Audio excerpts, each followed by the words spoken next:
Hi, and welcome to another episode of Fitness and Friends. I am your humble host, Dr. Bob Ruano. We are mixing things up today. A lot going on here in the Innovative Back Solutions studios. So, let me start by talking about our guest today. And this is why everything's a little different. This is very CrossFit. You got to be ready for anything when you come into Ilio's studio. So today we have a very special guest. She is a all-star super coach, personal trainer. She has multiple nutrition coaching certifications, and she's the genius behind Eat the Banana blog. Not to mention, she is my lovely, lovely bride. I'm talking, of course, about Farrah Ruano. So when we decided to do this, I thought it'd be pretty easy, pretty fun. I know her background. I know her history. But as I figured things out, actually, it was very hard. There's a lot of stress, a lot of pressure to, quote, interview your wife. I already gave the interview several years ago. She passed the test. So what I thought I would do is bring in a Fitness and Friends alumni, Kelly Watson, who happens to be her BFF for, 20, 30 years at this point, way before BB. That's before Bob. BB, right. Yeah, and so she's going to help us out with that today as well. So let's reintroduce Kelly. Kelly Watts. Hello. I know. I'm like, do I get one of those like SNL jackets when you host several times? Five times. A blazer? Five. Okay. Five times. That's right. Y'all be looking for that blazer. So yeah, she's going to basically take the ball today and run with it, and I'll just be here chiming in whenever possible, saying something. Be adding charm. Something cute. Just adding charm exactly. like you do. And so wit. Before we bring her on, I do want to give a shout out to our title sponsor, Kelly. You know we've had a title sponsor since you've been here. No, I did yes, not know. Yes, we did. Oh my gosh. Advantage Personnel Resources. You Wow. heard of them? Payroll, work comp, employee benefits. I feel like I do know it's a little connection to this. I feel like right. I do have an idea. So, and I tell our viewers here, like as a hack for your business, right? Anything that doesn't promote or move your business forward, delegate it somewhere else, right? Because you need as much time as possible to build your business, to nurture your clients or your customer base. You don't have to be wearing all the hats. And so if you find yourself wearing all of these hats, do yourself a favor, free up some time.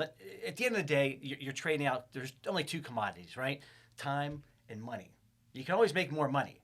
You can't make more time. I don't think you can make more time. I feel like I I wish. Elon Musk might be working on like the flux capacitor. Maybe. But until that point, yes, you're not going to make more time. So free up as much as you can so you can vote to build that business and, as I said, take care of your customers, clients. So give the guys at APR a call. They'll assess your business. They'll see how they can save you some time and money. And if you like what they have to say, they're ready to put their money where their mouth is. Is that the expression? Yes. I don't know where that comes from, but I'm going to use it anyway. Yeah, that makes sense. But they put their money where their mouth is by offering 3 free months of payroll services. So not a bad gig. Just mention the Fitness and Friends podcast or Dr. Bob and they'll hook you up. Nice. So now on to today's episode. Yay. This is very exciting. I'm very nervous. I don't know where this is going to go. Don't be nervous. We are your people. We're your people All here. right, You should be so- totally relaxed. Camera, let's pan over to our lovely, lovely guest, Dun, dun, dun. Farrah Ruano. Hooray. Farrah, welcome What's to the up? show. It's my favorite last name. I've had a lot of them. We'll talk about that later. Oh, that made me laugh. So, Kelly, you guys go way back. Yeah, well, So we class- actually went to like elementary, middle school together. We Littlewood? knew each other. Littlewood we weren't, like, Lions. Yes, Whoop, put on a whoop. smile. Yeah. We've known each other a long time, but we got to be really close friends about a decade ago because our youngest children are the same age, and we had babies at the same time, and we're in a little play group, and so we got to be really. We kind of just really. We already knew each other, but like I feel like hit it off so quickly. Like the end of that first play date, we were like, "Oh, we're best friends now." That's awesome. And it was cool too because I was like, once I got to know her and she told me some of the insecurities. She was untouchable in elementary school and middle school. She was like the pretty blonde that everybody wanted to be. Right. And I was like, we weren't friends. It's not like we hated each other. We just weren't in the same circles. But then I've told her this 1,000 times. I'm like, oh my God, we went through so many of the same things and felt so many of the same things. I wish we had connected then. Right. because we could have used each other. So Well, it's just funny because think of all the kids. Like, kids just don't reach out that way and connect that way. So I'm sure lots of kids were universally going through similar things. But Sure.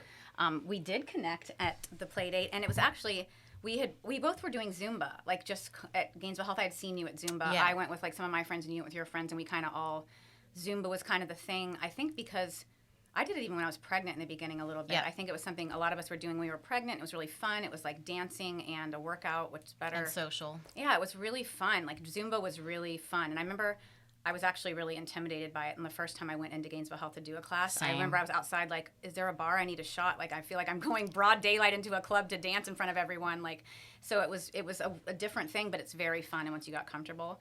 And of course, like anything, she started doing Zumba and then excelled to be an Yeah, that's kind of instructor. like- And That's your kind of MO. a good segue. Like, that's where it started. Like, I was terrified, and it's really weird because I was not a dancer. I was like an athletic tomboy my whole life, and I went in there. Softballer. I forget who convinced me to go.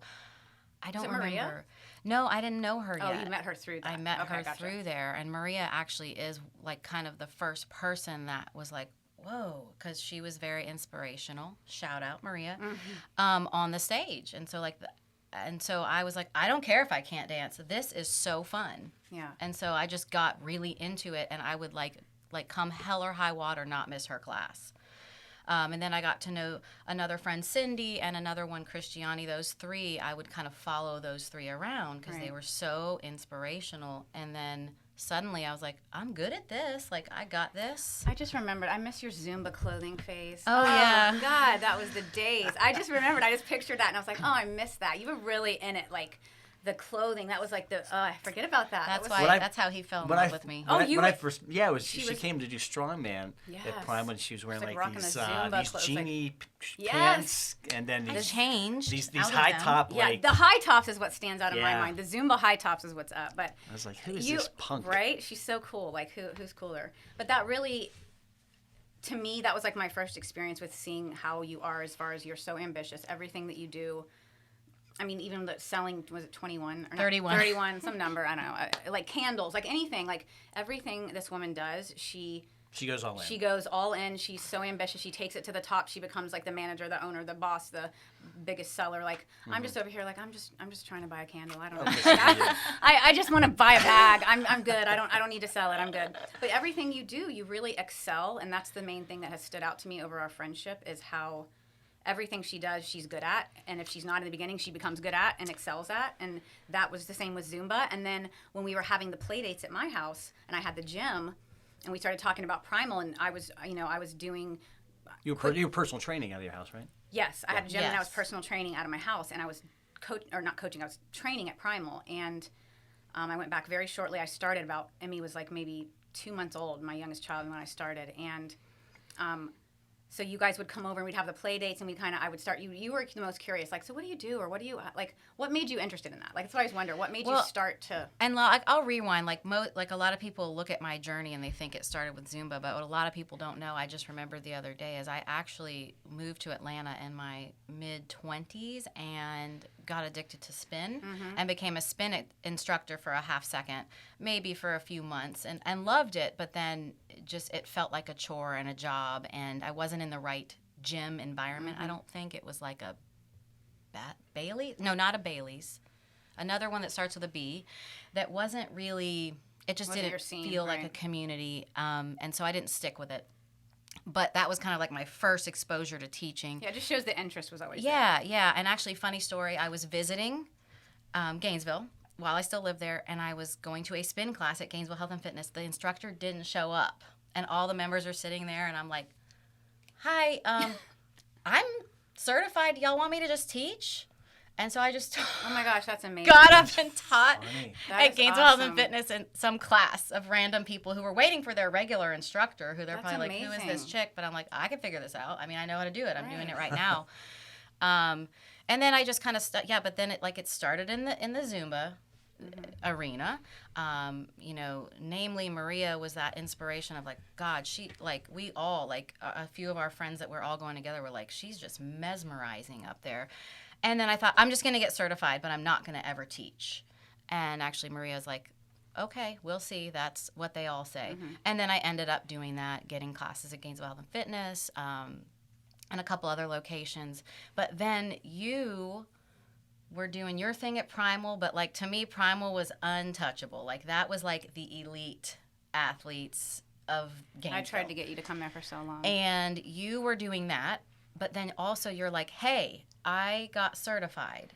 I'm going to take clients. Do you want to be my client? You can be like my first client. No, you said, I didn't even have my certification. You said, can you start training me? And I was like, I'd had one when I was in college, but I got it because you and some other friends of ours had said that you wanted me to train you. So I started training them. And remember, then I was like, well, if I'm going to train you guys, I might as well like be legit and go and get, because I'd gotten one when I was really young, but I got the NASM because you guys, I was training you, and I felt kind of bad, like you I should something. Be more like legitimate here if I'm Gotcha. actually training them. Just So, not I my mean, own knowledge, but and you were like, I'm not going to charge you.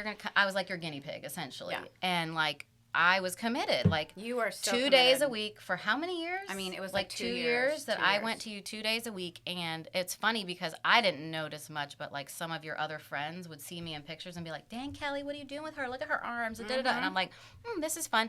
But here's what This is fun. here's what happened. I kept saying to you, God, I really wish I could like flip a freaking tire. I want to flip a tire. I want to hit a sledgehammer. I see this stuff on the videos. This is what I want to do. And you're like, yeah, that'd be fun. Maybe one day I can get a tire in my backyard. And we just would always talk about it. Well, one day you're like, hey, you know, Chris White over at Primal, he's going to start a strongman class. You should try it. And I'm like, huh?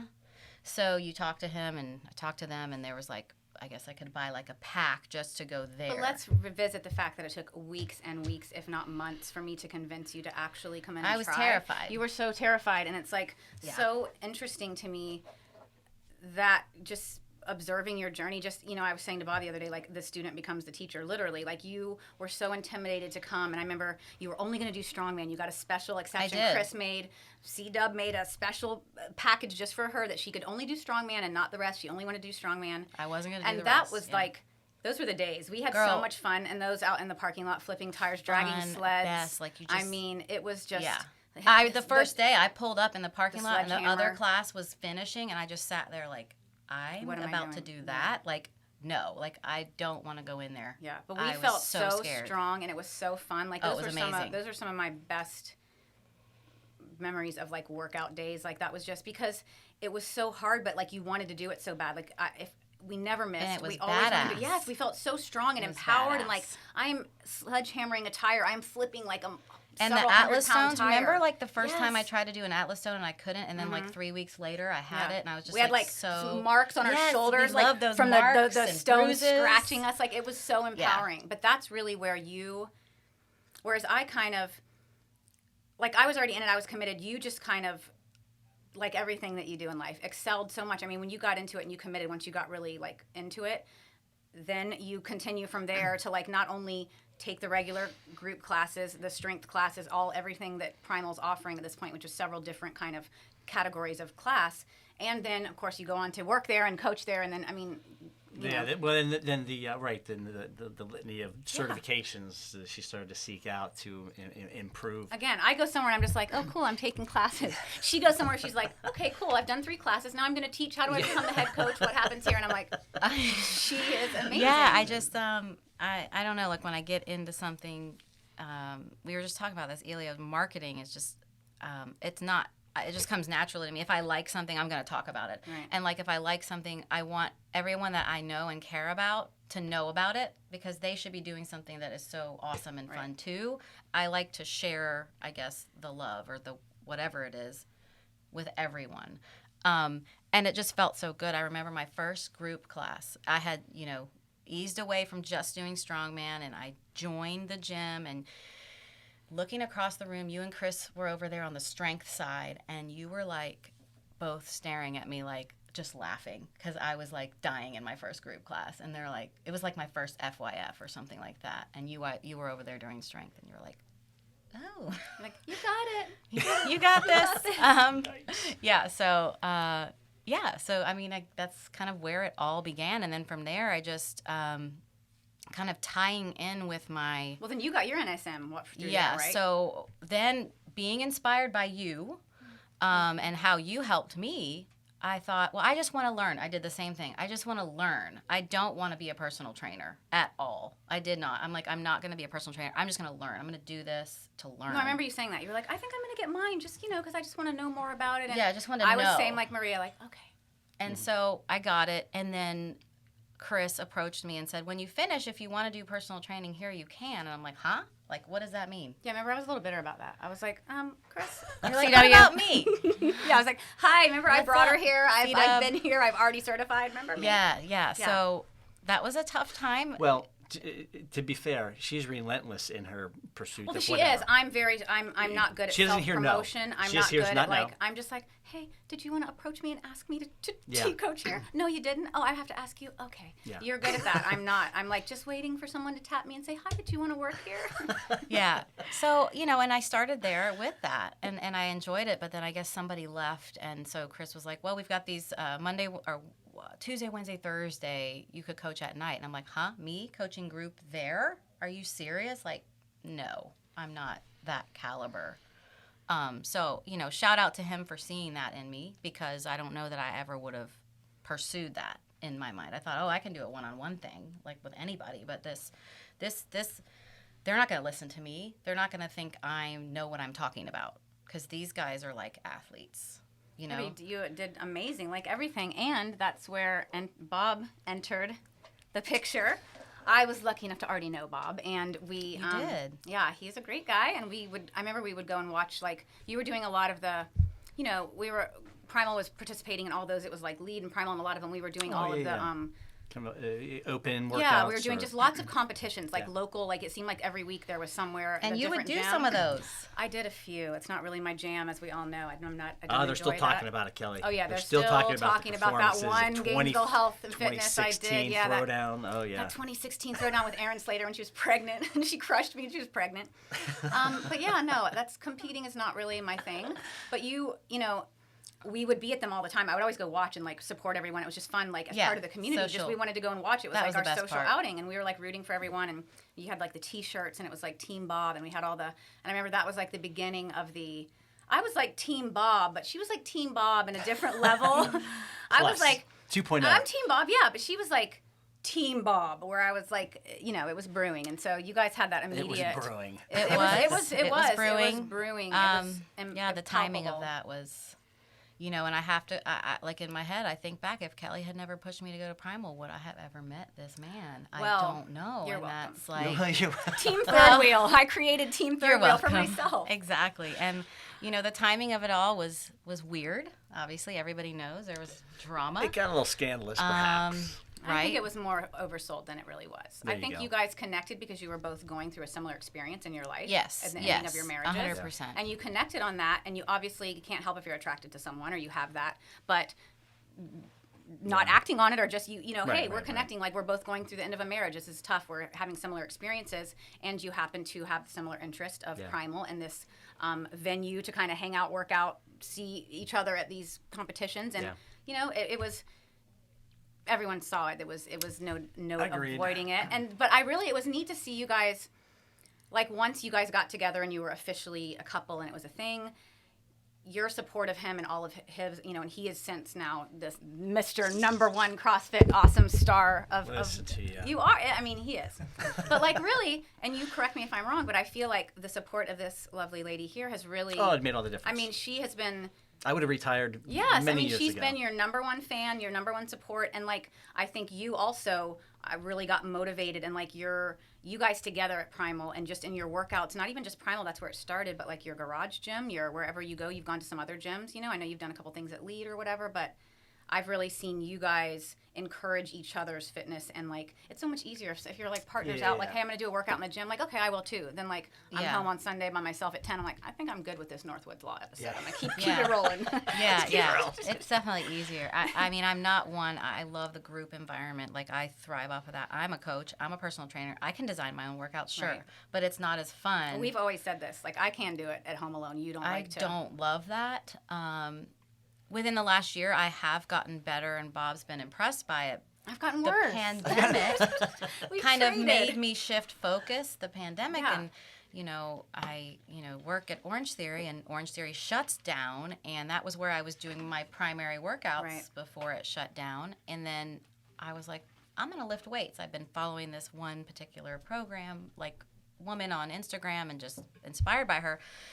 So I followed that for just like, he was like, how are you working out by yourself? But I had this woman who was encouraging giving you and these programs. And then there was a community online too doing the same workout. So you could still kind of have that community without having the physical That's what community. like Peloton is built on. Yes. Is that you're working at home, but you're in a group class. You're in a group. Right. Yeah.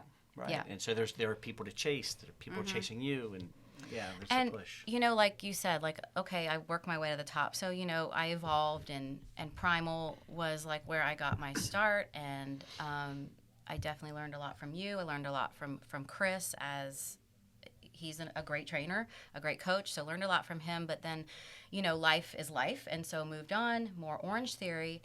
Eventually worked my way up to head coach, which I thought was what I had to do next. You know what I mean? That's what I was supposed to do next. Like, I've been coaching here for 5 years. I have a lot of a following, and I love it. It fills me up. So I should be the head coach. And so that brings me to a point that I brought up yesterday to Bob and to another friend the other day of like, did I choose to be the head coach like because I wanted to, or did I do that because of my ego? Like, did I think it was just like time and or for the money and the benefits and that sort of thing, and because everybody thought that's what I was supposed to do next? And I was going to say not as much that as I think I could see what you're saying, but more from like it was more of a demand because people wanted you to. Like, you were such a popular coach that I never got the impression that you were over here like, oh, I want to be head coach. Or I felt more like it was like everyone at Orange Theory loved you so much and responded so well to your coaching, and like Coach Woo is like such a thing and everyone loves you that there was demand for it. Like, people wanted you to be head coach, and and just I think maybe you were feeding off that, not like in any kind of ego way, but just almost like giving the people what they want, so to speak, and because you had so many people that like really loved your classes, still do, like a following. And I think, and weren't you kind of like approached about being? I don't remember. They threw it out there.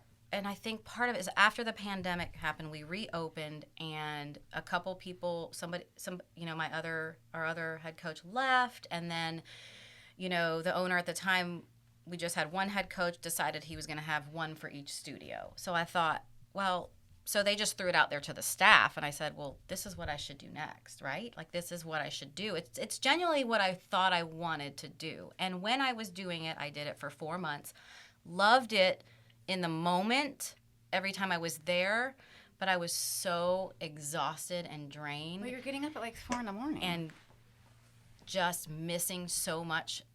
I wasn't able to take my kids to school. I wasn't able to pick, the other child up from school on this particular night, and I just started like feeling like crap and just never rested. And so I think there's something to be said for that people don't really often like, oh, you're just coaching, you're not doing the workout, you're not. God, no. And same thing with like yoga or anything you're teaching.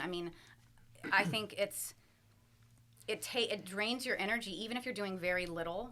The minimal amount in a class you can do and you're just mostly cueing and talking, it's still just holding some kind of space for people. It's providing energy. Giving if energy. It's a fit class, yeah. You're like, having to provide that energy, pump people up, be motivating, be there to kind of, lead things, guide things. And you're giving of yourself. You can't, just show up and be like, oh, whatever. Like for to coach a class of fitness or yoga of any kind, you have to kind of set the tone and you provide the energy. You're giving a part of yourself. And that takes an emotional drain, especially when you coach so many classes. There was a point you're like 20. It was 20 a week, crazy. And like couple mornings waking up at 4, one closing, and the most I ever had was 10, and I felt, like. Now, granted, I have 4 kids, and I don't have a partner. I'm not married, so it's a little bit different dynamic. But I felt like, as far as the emotionally tired or draining, like 10 classes, and I used to say to my girls all the time, like, Farrah coaches twice this many. I don't know how she even does it. Like, it's. So much of yourself, and then finding the time to do your own workouts and your own. Exactly. It wasn't sustainable. No, it's all not. of that suffered. And I mean, and no offense to, we have new owners at Orange Theory. I still coach there 9 hours a week because I can't let it go. It fills me up so much. The members fill me up. And so coaching there 9 hours a week is like the sweet spot for me, and it's perfect. And our new owners had different requirements as far as, working weekends and stuff. And so I just took that as the chance to say, Griffin, my oldest, is going to be gone in 2 years. I don't want to have to ask permission to go to his lacrosse game and get coverage to go to his lacrosse game. I want to see every single one of those games before he leaves, because in 5 minutes he'll be gone. And yes, and so it's like, Yeah, you can't. I think I was really impressed to see you this year, and I know you struggle with that, and we had several conversations about it, but you're just basically prioritizing your life. And, your priority is your family, your husband, your children. And so I think the previous owners at Orange Theory were more maybe accommodating that we didn't realize at the time, with your schedule. And then I think when you were kind of presented with this, well, here's the new requirement. It's going to take more time away from your family, which you were already feeling stressed or pressed with that. To your most point, I'm stretched as far as I can with that. I think it was just a good opportunity, check yourself and kind of reassess and prioritize, hey, I'm already feeling this and I have to, and I know it's very hard for you because you are so ambitious. And when you were saying, why did I become the coach? And I was just thinking, it's not because you felt this or ego. That's just what you do. Anything that you commit to, you excel to the top. That's just what you do. It's not even conscious. I mean, would you agree? Yeah. It's just she does the best top of everything. That's just what she does. And even, in hindsight now, I think that decision was still the correct decision to take the job. Yeah. I had to know. Yeah, you had to know. I'd be wondering always about the head coach. About the head coach position.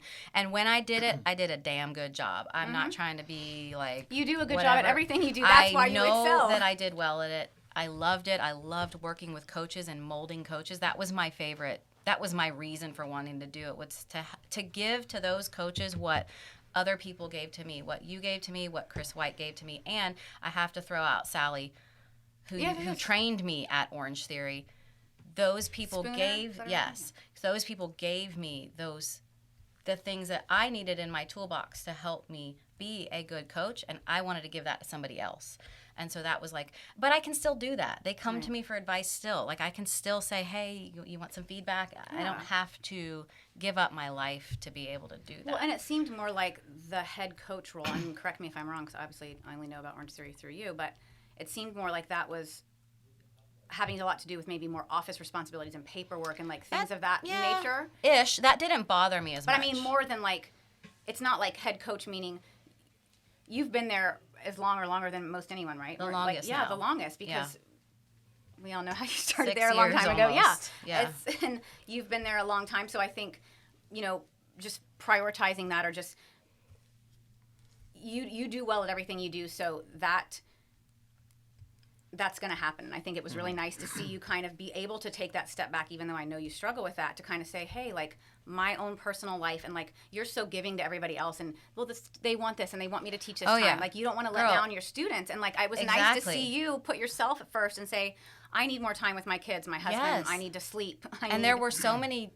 Over these last 5 years, I've been waking up at 4 a.m. twice a week. When you start with Primal, I did the morning Monday, Wednesday, Friday. When I shifted over there, morning Monday, Wednesday, Friday for a while, and just Monday. And I can't leave those people. I can't leave my 5 and 6:15 and my 7:30 people. Those are my people. But then I thought, I'm not living life for them. Right. And now, and it was funny because I reached out to a few of them to say, hey, my class's schedule is changing. I'm really sorry. And they were all like, oh my God, I'll miss you. But I totally get it. So they aren't hating me. They and care now when about they get you to and come they to want my you to- class, right. it's like a special occasion or whatever. And so, less is more. And so now I can coach those 9 classes and give everything. And the whole time I'm not in my head going, I'm so tired. My foot hurts. I'm so tired. I had a foot injury. I'm so tired. I'm so tired. I'm so tired. I love this, but I'm so tired. It's so conflicting. It's draining, yeah. Now when I go, I'm fully awake, right. and I'm fully there, and I'm giving it 110% again. Right. The it's back, that whole, okay, because too much was too much for me. Yeah, it was it was draining. And no offense to how they want to run things. That's a business. They have to run it that way, and I respect that. But I'm not 20-0 or 30-0, and I have different responsibilities and different goals in life. And my goal is to stay married to this man forever. So that's my goal.